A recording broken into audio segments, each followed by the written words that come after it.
The Mannin Line with Andy Wint.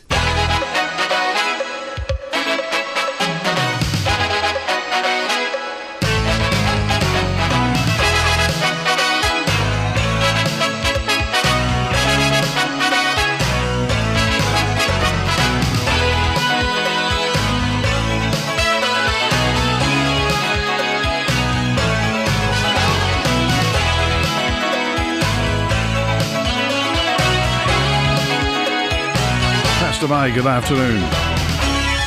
Mannin Line's on now. Open line on 166 177 for texts and WhatsApp. Email studio@manxradio.com. Call 66 1368.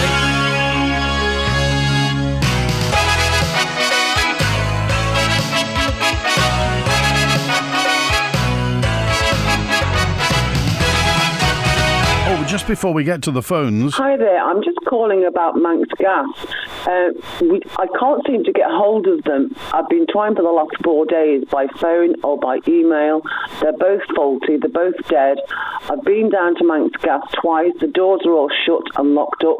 I'm just wondering if someone can find out what's happening and what's going on.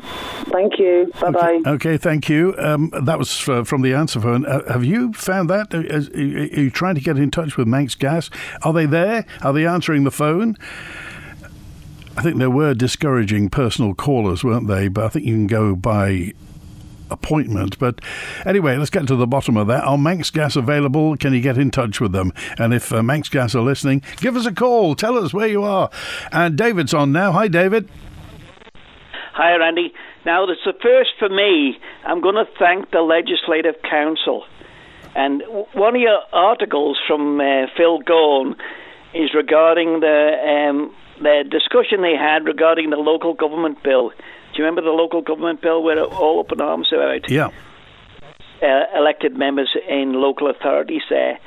And I want to give praise, or I don't know the particular person, Morford, the MLC, who's sending the bill now is to an evidence session, which the local authorities, and this is my own personal view, and it is my personal view that this was great to happen. It's gone to an evidence session when it can, the bill can be opened up, looked at, and inspected tooth and nail, if you see what I mean. Yeah. Compared to what it went through in the Keys, which was very slack, and they didn't take on the views of local authorities. And then, I don't know, but there's a little clip there from Phil Gorn to Dawn Kinnish, who must be in the department, because she's doing the spiel on it, or bringing it forward there. Now, I just wondered, and I'll put it out there to Dawn Kinnish, and I'll send an email to her as well, was she the instigator of the 20-mile-an-hour speed limit? No, I mean, because that was 2020 that all first came about. So she wasn't in. Oh yeah, but I mean, to add it to everybody and his dog in the Isle of Man is going to have 20 miles an hour eventually, aren't we? With no support from the police, and the polls have gone up. That's a real front from the minister to the population. Never mind the MHKs that we've got. Yeah, I can't understand that. I mean, the fact is that at the moment it's technically in consultation. They're asking people, and the polls, as you say, are going up. Yep. And people keep telling me each day there's a couple more polls being done. And in fact, if anybody's listening, I'm sure they will be from the DOI. I think they've got a member on the board, haven't they? No, I'm only joking. They listen all the time. Is that they haven't filled the ones in Hilbury Road up properly. So there's still a depression where the polls was. I'm not blaming the lads, but I'm blaming who instigated it, who sent the message out to say, yeah, this is your plan for putting the polls up and you start here. And they definitely started in Onken because we've got the photographs. Yeah. So I want to give praise to an MLC. It's a first for me. I'm going to register that. Is to an MLC. Maybe sometime you'll get an MLC on, or a couple of MLCs. And it would be nice. Well, it would be nice. We haven't had many MLCs. I think the last one we had was Kerry Sharp was on when she was children's champion. But no, that's a thought to get some MLC. They normally try to operate below the radar. They're not kind of, because they're not personality driven, shall we say. Yeah, but they're a safeguard to us as the nation, isn't it? It's a safeguard where if poor legislation is coming forward and people beef about it or have a word about it and send in messages and stuff like that, and then the department itself or the other ministers don't take any interest in a subject matter. Yeah. How many people look after local authorities and encourage us? And the other thing I'm going to put out there too, because there was an influence on Phil Gorn's thing there, that members don't declare their interests. We do. If you look at the Onken website there, you'll see all the members there, and you'll go down and you'll see declared interests. My declared interests are, I'm president of the football club, and I'm also chairman of Onken Pensioners Social Club. And then when we're at a meeting, just say suddenly something comes up about a mate of yours or something like that, you would declare that interest as well. So if you have, and it's got to be a pecuniary interest, it's not because he's in the same club as me or we play snooker together or, I don't play football anymore, but he's a mate of mine. We used to play football with him, and he used to beat me all the time. But I'll get revenge. Okay. All right, mate. Have an MLC on. We'll try. There's a good opportunity there, and there's a missed opportunity. As we're coming up to the election, all the candidates will be out there running for it, won't they?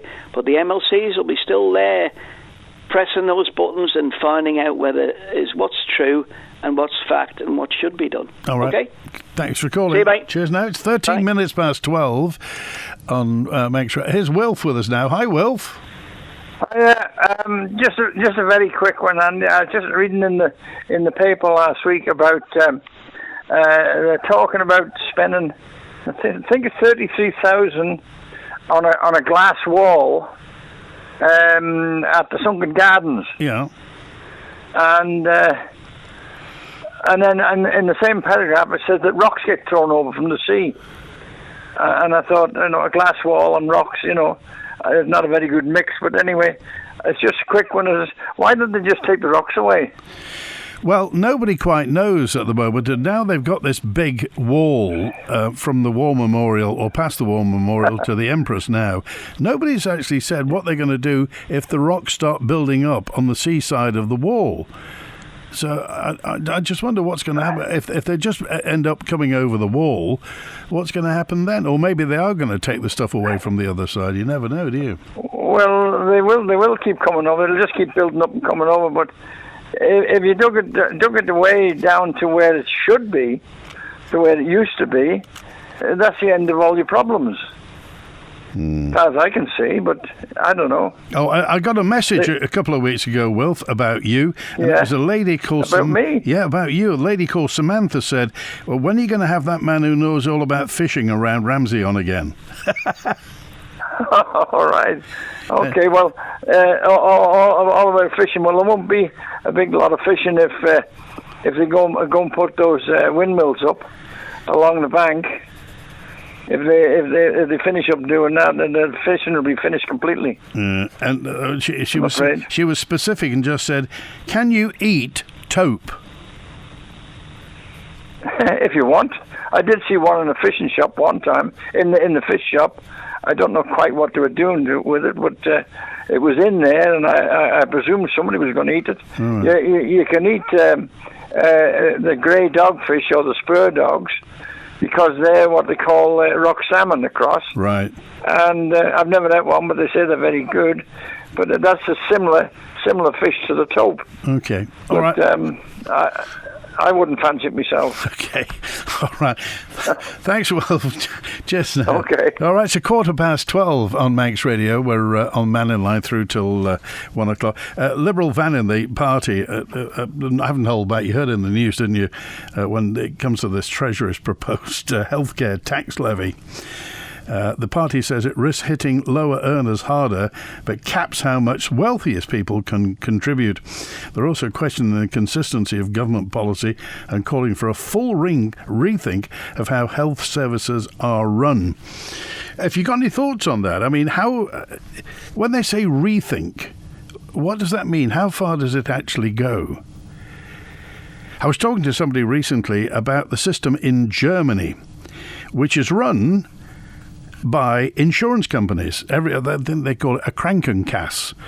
everybody has an insurance company, and you pay to the insurance company. I think it's graduated, and I think the other thing is that rich people have to go private. So in Germany, there's a private section, and then there's the state section, as it were. And they were saying that they're a bit tired of the UK government talking about the NHS and saying it's the envy of the world. And they said, actually, it's not. You don't get health tourism. People don't come over from France to the UK or Germany to the UK simply because they think the German system is better. So if we are talking about a complete rethink, do you think it's time to go back to absolute basics and to perhaps look at a different way of funding everything? Because really, our healthcare system is private, isn't it? It's a private system. Everybody gets paid the going rate. Manx Care purchase things at the going rate. The only thing that's nationalised about it is the patient. So if we are looking at something completely different, then is it worth looking at other ways of doing it? Or do we continue on with the state-funded, insurance and tax-funded system for the future? Particularly as the medical director was saying the other day, there's more and more stuff available. More and more treatments are available. People are living longer. And because of that, health-related issues come in. Just a thought, if there is going to be a full rethink of how our health services are run, you just wonder what exactly it is that they mean. And Howard's on now. Hi, Howard. Hello, Andy. Straight through to the man. You're riding solo today, are you? No, I just hit the wrong button. Just listen to Wilf. When I was in Douglas working at Manx Petroleums, we used to fuel the fishing boats, and we always invariably got, shall I say, what we termed as a feed. And that was always a feed of fish from the boys that were on the boats. And the Spur Dog was a regular one, and that doesn't have any bones as such. It's a beautiful fish, and the hook is still on the back of the house here when I used to bring the fish home, and you could skin it. You could take the skin off all in one piece. And it was very, very coarse, and it was part of the shark family, I'm thinking. But the meat, as we term it, underneath was in pink, white, all the way down, and they didn't have a backbone as such. It was gristle. So this is where they used to use it in the, and they sold it as rock salmon, but they were told to stop that because it was wrongly described. But the lads here then found that the price wasn't good on the island, and they were taking the fish away to Fleetwood and getting a better price for it. But it's perfectly okay to eat it. It's a lovely fish, and a very firm fish. So what's it called? If it's not called rock salmon, what's it called now? Spur Dog. Okay, and does anybody sell it? I think yes. I think you find that Devereux will sell it down there. They have a good collection of various fish, as opposed to going into a supermarket which will have pollock and cod and haddock and things like that. But I don't want to be advertising just one shop, but that is a genuine fish shop. Okay, so sorry, it'll be called what do you say, Spur Dog or Dogfish? Spur Dog. Spur The Dog. reason for that is, at the back of the head, about 3 or 4 inches down the back, there is a very nasty spike, a spur.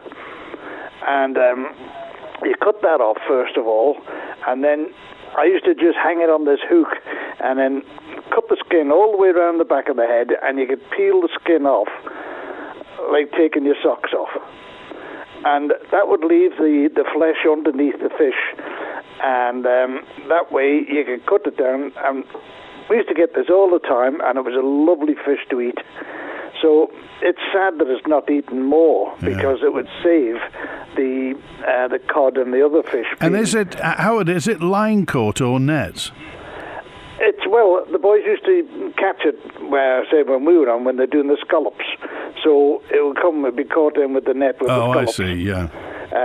But also they did go out with the nets, and I think they caught them dedicated Spur Dog, but the price was not up to standard here on the island, and they were taking them. They're taking the boats across to Fleetwood to land them, as they term it. Right. And they were getting a better price, which was what it was all about. But if you do see Spur Dog, or what was loosely called rock salmon, just try it. You'll be pleasantly surprised. Okay. But what will, strange enough, I was only thinking about this morning. Devin Watson's having one of his brainstorms again and putting glass panels on the promenade and aluminium boards. Now, again, I was an apprentice in the gardens, and the Promenade Gardens was part of my pasture. It's going back an awful long time, in the 1960s. But we used to have what you would term now like scaffolding boards about that thickness, and they were stored in that little house at the back of the Villa Marina. That was where the gardens staff used to have their quarters. And in the back end, we used to take them down, and the slots, metal slots, were already on the walls in all the gardens. And it was only a case of taking these down, slotting them in, and they would then prevent an ingress of water into the gardens. If you're going to get a storm, and when you get the serious storm and the damage to the gardens, that glass wall is not going to make a heap of the difference. As Will said, if you have stone coming over, this is supposed to be strengthened glass or strong glass. Well, any glass goes what they call green, and it becomes brittle. So there's £30,000 that they've decided to waste on putting this glass panels up and aluminium, when perfectly adequate scaffolding boards, or the boards that they had, I don't know if they still have them, but that's essentially all they were, and they worked. And I don't know what the fancy idea of putting glass panels on the promenade right into a danger zone. And they're putting them up to protect the gardens. It was like putting a chocolate fire guard up. The darn things are not going to work. It's a fancy idea, another one of these scatterbrained ideas that they have in the town hall, and all they're doing is costing the ratepayers money. So just go back to what it was. If you're going to do anything sensible, put the groins back on the beach, and then you'll see the sand disappear. Okay. And from where it's building up, change the water currents in the bay. But I noticed there in TT Week, this is how quickly it can be done. They had a single excavator on the promenade, on the beach, and it was taking the stone and everything from the back of the wall and pushing it down to make large risers where they had a display of bikes going over jumps and doing various acrobatic stunts, etc. And of course the sea, when it came back in again the next time, it would just flatten all that lot over a matter of hours. But how long did it take the excavator? Not very long. Because I was up at the Obscura and I saw the thing working down there. I thought, what's that? And then I realised. And there was one excavator and a number of people, and it was a company. They come over every year, do it every year, and it was over the Queen's Promenade end, and they were building up these ramps. So why don't the DOI, a bit late now, they put the wall up, in their wisdom, do something similar? And as Wilf said, the stone will be removed, it'll wash away, go back out to sea, and if they put the groins in, and instead of using timber this time, put concrete slots in, concrete slabs, precast. And they can sink them in the sand that's there, and that way you can see on all these different places where they have groins, the currents coming round the sweep of the bay are controlled. Okay. I've got a message in from Ashley who said, if Howard worked in the gardens down there, could he tell us when did they turn the lights off, the spotlights that were on the fountains? Do you remember the fountains used to have spotlights? Yeah, I remember that, but I can't remember. I left in late 1960s. They were working then, but again, the pumps and everything, they were having problems with all the pumps. There was never any proper maintenance done on it. But yes, the lights should be on, but they're not. They've done the same up in Douglas Head. They turned the lights off for the camera obscurer. So it's all cost-cutting, cost-saving, and the old debate, the festoon lights, so they're just dimming the whole area down in this green scene thing that they've got. And the lights themselves, the fountain lights, were always beautiful. Okay, Howard. Thanks for calling today. Good to hear from you. Take care. Bye now. Okay, does anybody know? 27 minutes past 12. When did have the fountains still got? Do the fountains still work? And when did the lights last work? I wonder. Eddie's on now. Hi, Eddie. Hi, Andy. All right, mate. Very good, thanks. Yeah. Yeah, that's good to hear. Yeah, I've got three little items, but before I go on to them, listening to the fish debate, I can remember years ago going out with a guy, long lining for Spur Dog. There was a great market for it years ago. And then I also remember working in London, where it's sold in chippies down there as rock cod or rock salmon, as the boys have said. Absolutely lovely. And you can eat all fish. Every bit of fish is edible. It's just how your preference is. Simple as that, innit, with fish. Yeah, I'll just get on to 3 points.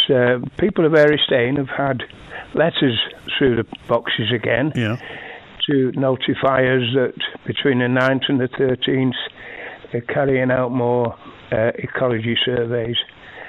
I think I mentioned once before that every bit of information that they're collecting, there is a department already on the Isle of Man who holds all the information.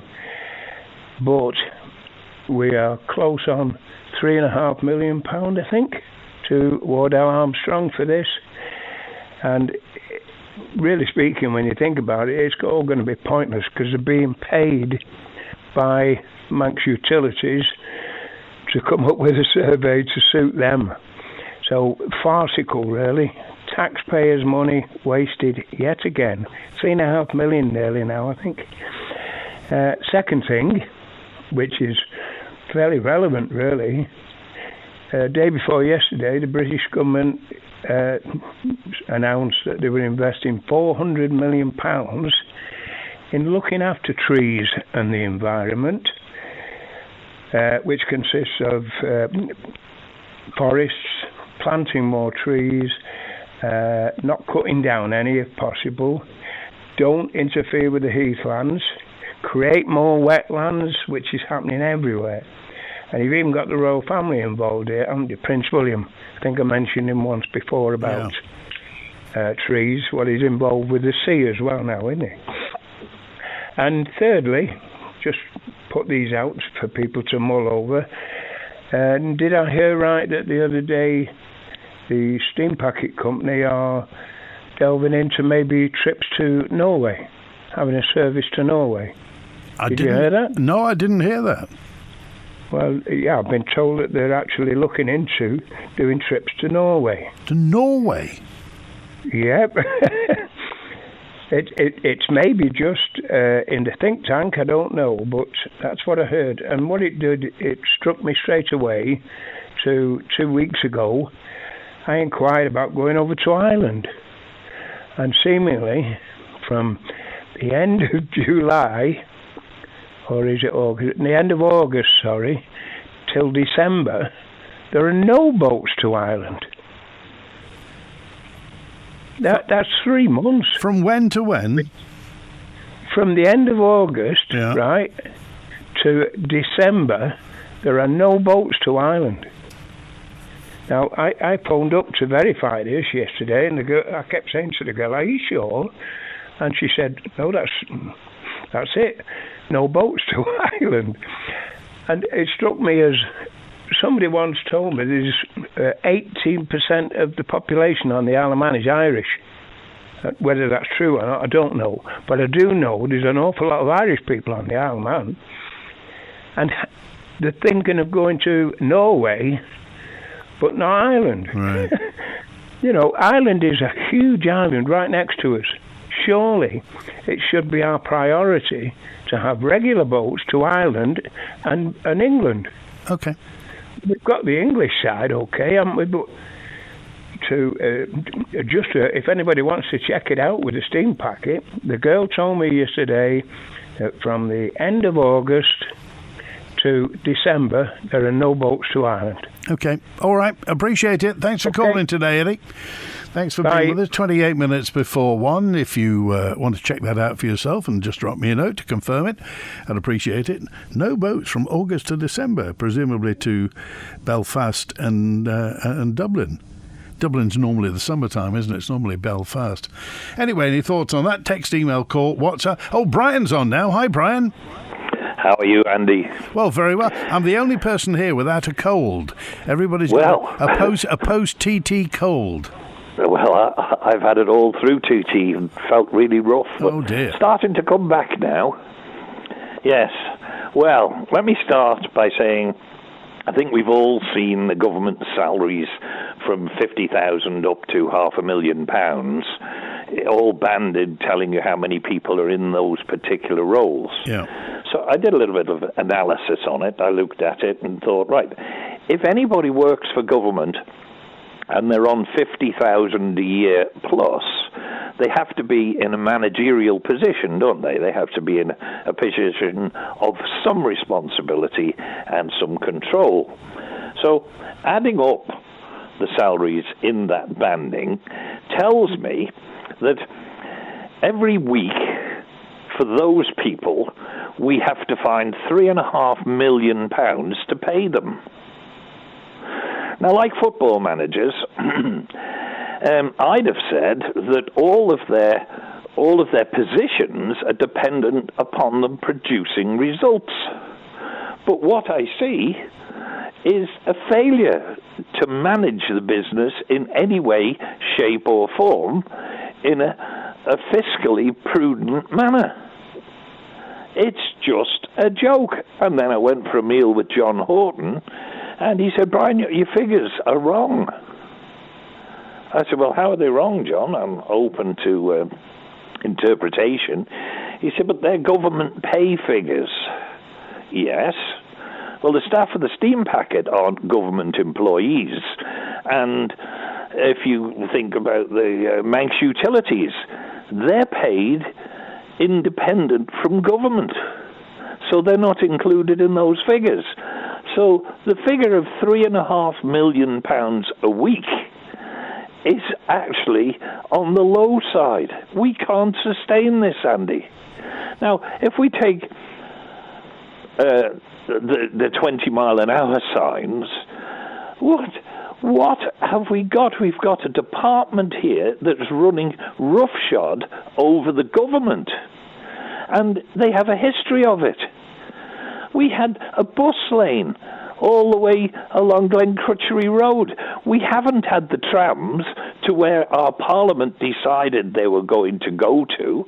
We've deviated from the Road Traffic Act to create these roundels, and I hear stupid people say, well, I treat them as roundabouts. They seem all right to me. Yeah, and if you have an accident and you tell the police, well, I was treating it as a roundabout, well, it isn't a roundabout under the law, so you very well be likely to be blamed for causing the accident. There's a grey area with them. They're not covered by the Road Traffic Act.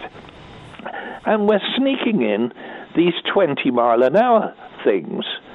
Now, why does she want 20 mile an hour? Well, that's for safety. Well, if you truly believe in road safety, cut the flipping hedges so people can walk on the footpaths.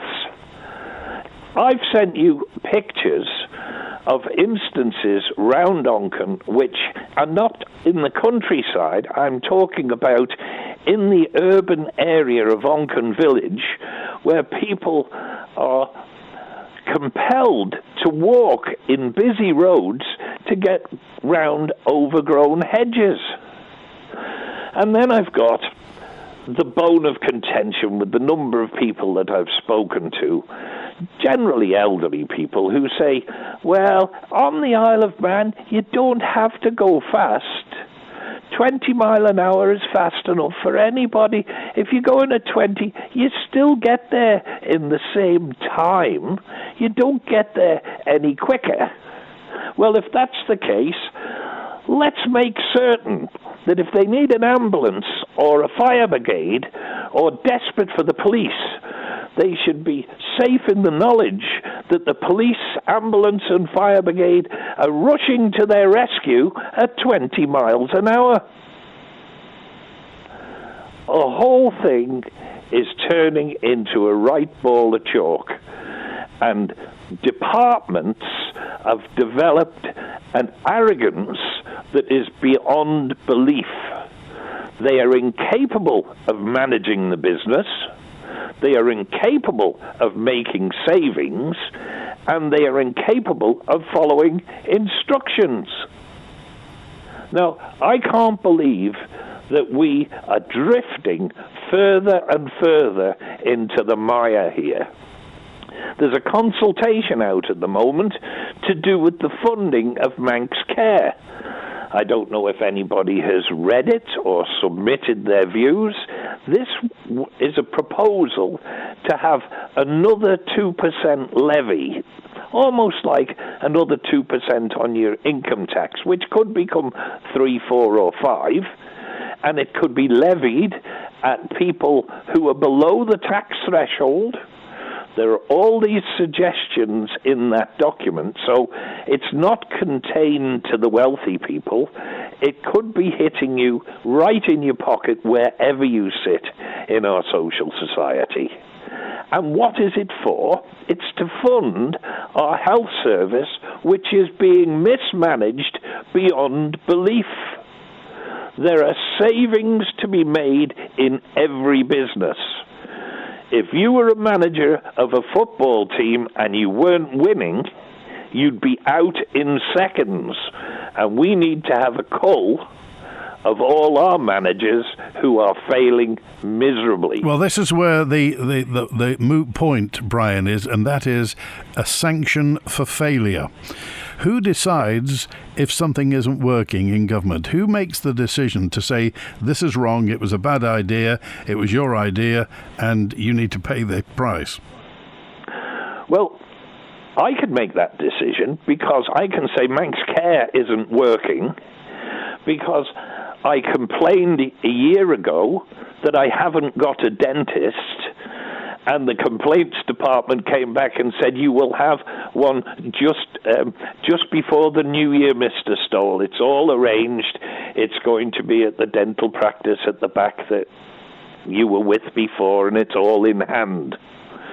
Well, it might be in hand, but it's not in my mouth because nothing has happened again. Now, I don't know whether the increase in population and the people who are coming here are getting dentists, but I can't get one. And don't forget the health service failed with my brother-in-law, and it cost the life of my wife. Incompetence within. Now, somewhere along the way, someone's got to get a hold of this and start holding people responsible. If you want to get yourself a nice uniform and stand on the bridge of a ship with all the gold braid around you and everybody kowtowing to you, calling you sir, and making certain you have a big fat pension, then you've got to take responsibility. If the ship isn't being managed properly in a safe fashion, then you take responsibility for it. You can't fob it off and say, oh, we brought a consultant in. Well, we've got a consultant for every flipping thing. We've got consultants for the consultants. If they want to build windmills down on the south of the island and tell us they've looked into it, are they the same people that looked into our £400 million power station cock-up? And who was held responsible for that? And who will be held responsible for our wind farms if they're, as I believe they are likely to be, another white elephant? I don't know. People need to wake up. It's time we started rioting in the streets. I mean, John Horton, I had a great meal with John, and we're great friends. But by God, I hold him responsible for all the cock-ups that have happened in government. And he tries to defend himself, and he does what all politicians do, with the exception of myself, fob it off onto everybody else and try to find a round room so there's no corners they can get trapped in. Well, we'll see. You're awfully quiet. No, we'll see. I'm just mulling whether they'll be rioting in the streets of Onken. The thing is, I, obviously everybody hears what you say, but the trouble is that this has grown up on us. This bureaucracy has come. It's grown like a fungus everywhere. And the fact is, you get people in public service getting paid often private sector wages. And in the private sector, as you say, you're subject to sanction. You don't work. If it doesn't happen, then you can get fired. In the public service, just like you, even though a lump of your money's coming from government, but in Manx Radio, if your chalk chatso wasn't commanding listeners, you'd be out, wouldn't you? I'd be reading the weather, Brian. No, you're not good enough for that. All right, thank you. I can get somebody cheaper for that. Thank you, Brian. Good to hear from you. Take care now. All the best. Cheers now. Hello, this is Doug Farragher. In conjunction with Manx Radio, I'd like to invite you to join us and learn something about our native Gaelic tongue, the language of man. It's a tough time for businesses. Not sure what to do to turn things around? Let Nicola Bowker & Co. guide you through. We've helped hundreds of businesses to success. Accountants and tax advisors to businesses on the Isle of Man. There's never been a better time to buy your new Yamaha. Direct from H&H Motorcycles, South Key Industrial Estate, Douglas, or online at hnhmotorcycles.im.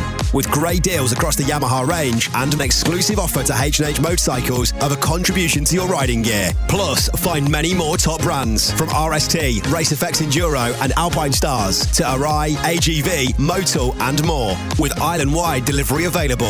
See what's in store at hnhmotorcycles.im. Enjoy uncompromised relaxation at great prices in Millichap's Stressless Studio clearance event. Come and see the clearance prices for yourself and find out which of Stressless's range of recliner chairs is right for you. The Stressless Studio clearance event, now on downstairs at Millichap's of Ramsey. Join us at Riley's Garden Centre this Saturday for the Traeger Barbecue Demo Day from 11am. See the grills, speak with the Traeger pros and taste the wood-fired difference with lots of samples on hand. Become part of the Traeger Nation at Riley's Garden Centre this Saturday from 11. To celebrate Father's Day on Sunday, this weekend on Manx Radio, we're giving you the chance to win with Tynwald Mills. Up for grabs, we have a £50 gift voucher and lunch for two at the Neb Cafe. To win, listen out right across the weekend for our special dad-themed question. As soon as you hear it, text your answer to 166 177 and make sure you're listening on Monday afternoon to find out if you're the lucky winner. Tynwald Mills is the perfect destination for gifts, with everything from stylish furnishings and clothing to homeware, dog grooming and a cosy cafe. Celebrate Father's Day this weekend with Tynwald Mills and Manx Radio. The Mannin Line with Andy Wint. Well, we were talking about money, and I remember yesterday we were talking about Mrs. Kane, who didn't want to give out the cost of the report, the Education, Sport and Culture report. She sent a letter to all the members about providing a cost range for this ETIO education report. And she said, I'll read you what she sent to the members. It says, I note many felt that it will be acceptable to provide a cost range for this report. Having consulted further with colleagues and officers and acknowledge it's a live contract and the possible detriments that could result from publishing an exact figure, I can confirm that the total cost of the contract to the Department of Education, Sport and Culture over the 3 years of its duration is between £150,000 and £250,000. For clarity, the price includes all costs of travel, accommodation and expenses of the external validation team, plus compilation of the information collated following completion of external validation visits on each school or educational service, or the annual overviews. During the extended pilot, to allow for full and meaningful consultation with unions, we've developed the quality assurance framework that will be published in July, and provided feedback which seeks improvements to the information provided to parents and carers following the completion of future validation visits. Mrs. Kane said, "I hope this provides reassurance as to the value for money obtained through the contract to enable external validation, independent external validation of all schools and educational services." So it's between 150,000 and 250,000 over 3 years.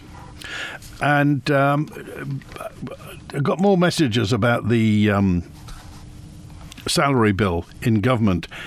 In 2020-2021, it was 402.4 million, increased year on year. The total for 2024-25 is 526.9 million per year for the government's annual salary bill.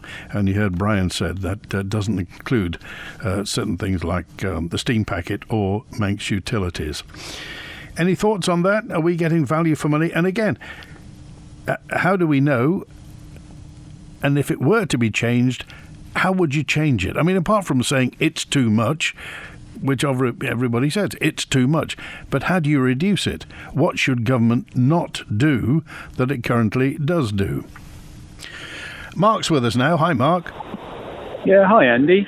I just wanted to continue. I was just listening on the back end of the last caller about government bureaucracy and complacency, and I hate to sort of continue the theme, but I think I'm personally very concerned now. I saw recently about the BSM news. I'm in the maritime industry, and you know it was awful that BSM are having to lay off people, and the shipping industry has been sort of, you know, a lot of ship managers and have moved off the Isle of Man. There's been Bibby ship management. You've seen BP have left. You've seen many shipping companies move off gradually. And at one point, sort of 20 years ago, it was a really booming part of the economy. And I think what happens is a sort of neglect and a complacency creeps in that, we're successful, and you don't sort of think about what do you need to do to continue it to be successful. And a lot of those jobs went to Glasgow, so other high-cost jurisdictions as well. And I think you've probably seen the same in the gaming sector now at the moment as well. You know, I think we've seen the news, many licenses being rescinded. I won't name the company, but I heard from a friend today that there's more redundancies on the way from a major e-gaming company, Isle of Man. I won't mention the name, which is really unfortunate. And it just seems to be boiling frogs in water at the moment. And I'm just not sure what can be done. You know, the government does need to reduce its size from its cost base because it's unsustainable. But they just really don't seem to be able to move quick enough and capture potential opportunities. You know, some major opportunities that have, you know, on their doorstep, and they just sort of almost poo-hoo them because they don't, I don't know, for want of a better reason, maybe from an ideological point of view. It's very worrying, Andy. As you mentioned, I mean, it's Bernard Schulter, isn't it, that's got 35 odd jobs now. I mean, we don't know the precise reasons for why that's going, but as you say, so why are shipping companies? I mean, why is the sector shrinking when it used to be so buoyant? A lot of the jobs. So there's a cost point of view. So a lot of the jobs can be done in the Philippines and other sort of low cost sectors, right? That's one part of it. But what you do is once you get an operation on the island, for example, you try and encourage other areas, more highly skilled areas. So maybe like technical superintendents, etc. And you build like a hub. But unless you can do that and make it more attractive, that hub can move away very, very quickly. And I presume it's the same. For one big thing for shipping, for example, and there's been a few shipping companies that have looked to move to the Isle of Man, is they simply couldn't open a bank account, which sounds absolutely berserk. But just because banks look at shipping as a high-risk business. Yeah. And most of the major banks, high street banks on the Isle of Man, are not interested in shipping companies. Now, the public, Mark, the public, when they hear that, will just think, well, I mean, that seems preposterous. The fact that if a large company, an international company, wants to open a bank account, then surely the banks understand that. They should have protocols ready for that. Or if not, Department for Enterprise should put their oar in and do something about it. Because if we're turning jobs away, that's not a trend that you need to follow. Well, I mean, it's not just the big companies, the small companies as well. I set up a small company a while ago. And I went round the banks, about 5 or 6 years ago, I set up a small company. And I went round all 3 of the major banks, and 2 of them said, oh, you're in shipping and you do business in Asia. Sorry, that's a high risk profile, not interested. It wasn't because, I'm a Manx person, I do business on the Isle of Man, and the reason they wouldn't allow me to open bank accounts is because they viewed doing business and shipping in Asia high risk. Now, the bureaucracy is filtered into the banking sector. It's filtered into the civil service, and this sort of tick box, exercise is crippling the island. And other jurisdictions like Malta, for example, for e-gaming, and they're in the EU, are more agile than the Isle of Man. And you've got other shipping centres like Dubai and Singapore. Yes, they're larger economies, I get it, but they are more flexible when it comes to